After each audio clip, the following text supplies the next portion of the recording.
Hello students, welcome to easy math for JEE. I am Ujjwal Kaushik, your friend. जो भी students IIT JEE की preparation कर रहे हैं उनके लिए हमारा चैनल बहुत यूजफुल है। तो आज क्वेश्चन है, a fair dice toss until 6 is obtain, let x be the number of required tosses, then the conditional probability probability of x greater equal to 5 and x greater equal to 2। तो देखो x किसको represent कर रहा है, x number of tosses को represent कर रहा है। तो यानी कि जो x की वैल्यूज होंगी वो क्या हो सकती है, भाई हमने एक बार टॉस किया, दो बार टॉस किया, तीन बार किया, चार बार किया, पांच किया, छह किया, सात किया, आठ किया। इस तरह से हम टॉस करते गए, नंबर ऑफ रिक्वायर्ड टॉसेस। तो x किसको रिप्रेजेंट कर रहा है, नंबर ऑफ टॉसेस को। अब हमें क्या निकालना है, x greater than equal to 5। अब देखो, सबसे पहले मैं आपको कंडीशनल प्रोबेबिलिटी बताता हूं। कंडीशनल प्रोबेबिलिटी क्या होती है, अगर x अपॉन y हमें कंडीशनल प्रोबेबिलिटी निकालनी हो, this is probability of x intersection y upon probability of y। ठीक है, इसकी हेल्प से अगर मैं लिखूं तो probability of greater than equal to 5 upon x greater than 2, इसको मैं क्या लिख सकता हूं, probability of x greater than equal to 5 intersection with probability of x greater than 2 upon probability of x greater than 2। ठीक है, अब देखो, अब x greater than equal to 5 कहने का मतलब क्या होगा, यहाँ पे कौन कौन से नंबर्स आ सकते हैं, 5 बार टॉसेस हो सकता है, 6 हो सकता है, 7 हो सकता है, 8 हो सकता है, 9, 10, इस तरह से ये सीक्वेंस चलती जाएगी। वहीं x ग्रेटर देन 2 यानी कि 2 से ज्यादा बार टॉसेस हो, तो यहाँ पे कितना हो सकता है, 3 बार हो सकता है, 4 बार हो सकता है, 5 बार, 6 बार, 7 बार, 8 बार, इस तरह से चलता जाएगा। अब मुझे इन दोनों में इंटरसेक्शन निकालना है। तो जाहिर सी बात है, इंटरसेक्शन क्या आएगा, ये आएगा 5, 6, 7, 8, यानी कि x ग्रेटर इक्वल टू 5। तो मैं इसको लिख सकता हूं, probability of x greater than equal to 5 upon probability of x greater than 2। x greater equal to 5 हमने क्यों लिखा, हमने यहां से समझ के लिखा, क्योंकि जब हम इसका इंटरसेक्शन लिख दो, 5 या 5 से ज्यादा बार टॉस करना पड़े, 2 या 2 से ज्यादा बार टॉस करना पड़े, तो इन दोनों के कॉमन में कितना आएगा, ये 5, 6, 7, 8, 5, 6, 7, 8, इस तरह से आगे तक कितने टॉसेस करने पड़ेंगे, वो सब इंटरसेक्शन में आएंगे। तो बस अब इसको सोल्व करते हैं।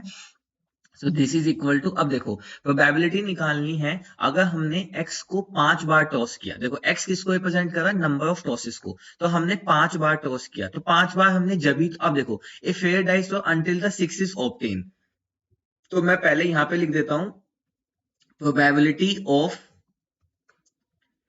प्रोबेबिलिटी, मैं इसको कलर चेंज कर लेता हूं ताकि कंफ्यूजन ना रहे, यहां पे लिखते हैं प्रोबेबिलिटी ऑफ 6 गेटिंग, कि हम 6 को ऑब्टेन कर रहे हैं। तो देखो हमने क्या किया है, डाई को थ्रो किया है, अब डाई में कितने होते हैं, 1, 2, 3, 4, 5, 6, तो फेवरेबल आउटकम कितना हुआ, 1 अपॉन टोटल आउटकम कितना हुआ, 6, और यहां से फिर क्या हो जाएगा, प्रोबेबिलिटी ऑफ नॉट गेटिंग 6, ये कितना हो जाएगा, 1 माइनस 1/6, तो यानी कि 5/6, ये कितना हो जाएगा यहां से, 5/6। ठीक है, अब देखो इसका बहुत इंपॉर्टेंट रोल है, इन दोनों को ही हम लेके अब अपने क्वेश्चन में आगे चलेंगे। अब देखो यहां से क्वेश्चन में आया कि उसने क्या किया, x greater than equal to 5, इसका मतलब क्या होगा, मैं इसको थोड़ा एक बार एक्सपेंड करके लिखूं, ये होगा probability of x is equal to 5 plus probability of x is equal to 6 plus probability of x is equal to 7।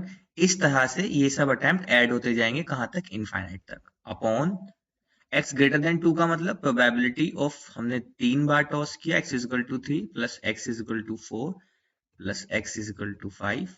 ठीक है, कहां तक, इनफाइनाइट तक। ठीक है, अब देखो, अब समझते हैं probability of x is equal to 5 कहने का मतलब क्या है, कि हमने एग्जैक्टली 5 बार टॉस किया, तो 5 बार टॉस किया, उसके बाद हमें हमारा रिक्वायर्ड रिजल्ट मिल गया, तो यानी कि 5वीं बार टॉस करने पे मुझे 6 मिला, तो यानी कि उससे पहले 4 बार टॉस करने पे मुझे 6 नहीं मिला होगा, तो ये हो जाएगा 5/6 की पावर 4 इंटू, क्योंकि 5वीं बार मुझे मिल गया, तो दिस इज इसकी पावर 1।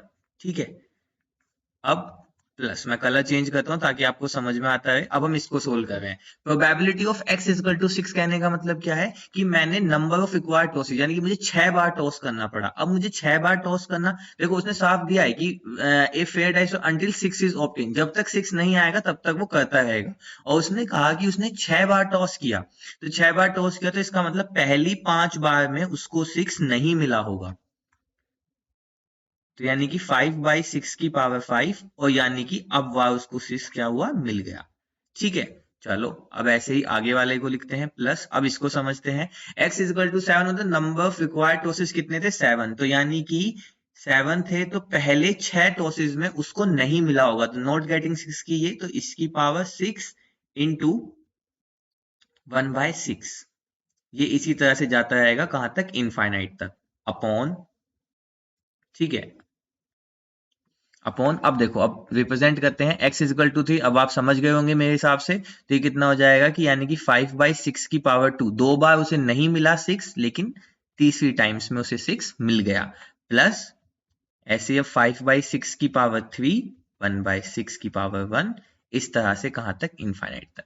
और हम जानते हैं जब भी हमें इनफाइनाइट टर्म्स का सम करना हो तो मेजॉरिटी ऑफ द टाइम्स हम एक फॉर्मूला यूज करते हैं, that is sum of infinite GP.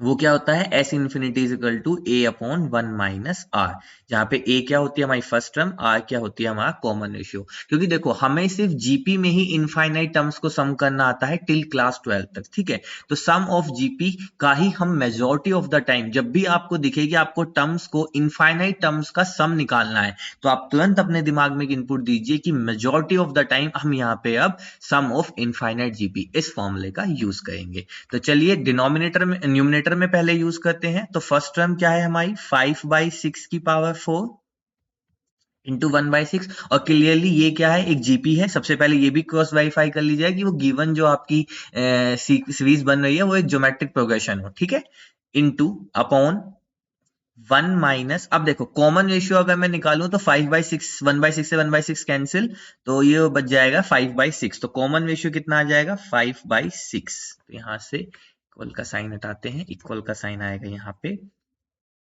Upon, अब देखो नीचे में अगर हम यूज करें डिनोमिनेटर में, तो 5/6 की पावर 2 इंटू 1/6, ये हुई मेरी a, upon 1 minus r, again क्या आ जाएगा, 5/6 ही आ जाएगा, ठीक है।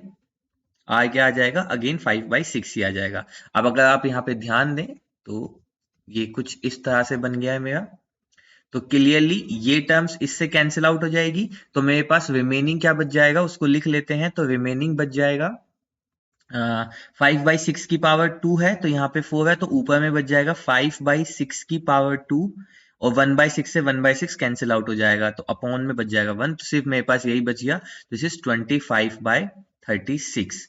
तो देखते हैं 25/36, option 4 is our right answer. So I hope you are able to understand the video. If you have still doubt, you can ask to me into the comment box. Thank you very much. Please subscribe the channel. Be happy.